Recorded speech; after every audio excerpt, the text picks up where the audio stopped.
Yeah, so my name is Anthony Rossi. I'm the athletic trainer for the men's lacrosse team here at U of M, and I've been a certified athletic trainer since 2015 and been working at U of M since 2020. So I've been a certified athletic trainer since 2015. I went to Adrian College where I got my bachelor's degree in exercise science, and then I did my master's degree in athletic training.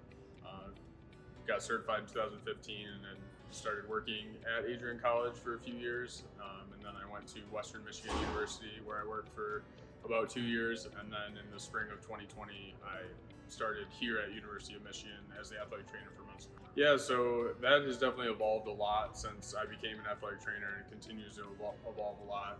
Fortunately here, obviously, we have a lot of resources and we work very closely with our physicians, our dietitians, our academic support, and our athletic counseling team to try to come at the athlete from all angles in terms of concussion management. So really just trying to, one, identify the signs and symptoms of a concussion first and foremost, and also educating our student athletes on reporting those concussion symptoms, because there's not always times that there's going to be an objective sign that we can firmly diagnose an athlete's concussion, but most times it's going to be something subjective that they are reporting to us.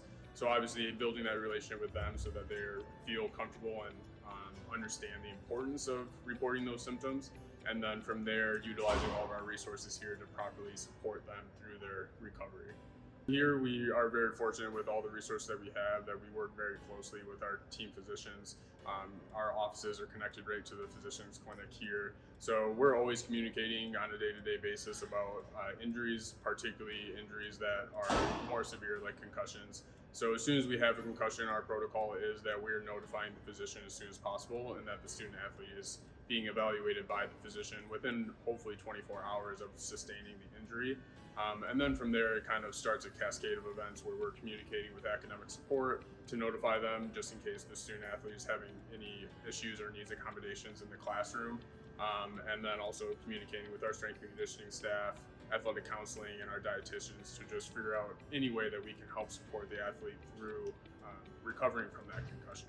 Concussion management has definitely evolved a lot, especially over the last probably 5-10 years. So having the Concussion Center here and just continuously getting updated from them in terms of new research and new methods and new forms of recovery and all that information, the continuing education that they provide has been really beneficial for us to work collaboratively with them to update our concussion protocols, how we're dealing with concussions, and how we're helping these athletes recover. So having that resource here on campus is huge for us, as well as the assistance that they provide for us when we're doing baseline testing and all those sorts of things when we have an athlete that is either coming in for the first time and we're doing baseline testing, or an athlete that is going through recovery from sustaining a concussion. Yeah, I think that the biggest thing is, again, just continuing to stay up on the current research, utilizing the resources that your university or institution has.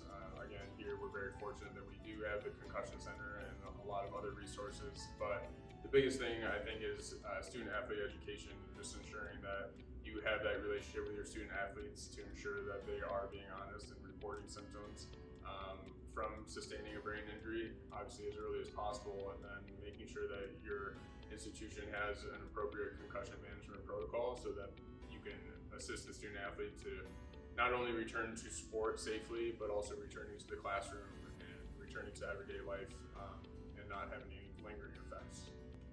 I think that just, again, continuing to promote the profession of athletic training. I think that there's a lot of great people in this profession who work really hard and work a lot of long hours and don't always get the recognition that they deserve. Obviously, there's been some instances recently on the national stage that show exactly what we're prepared for.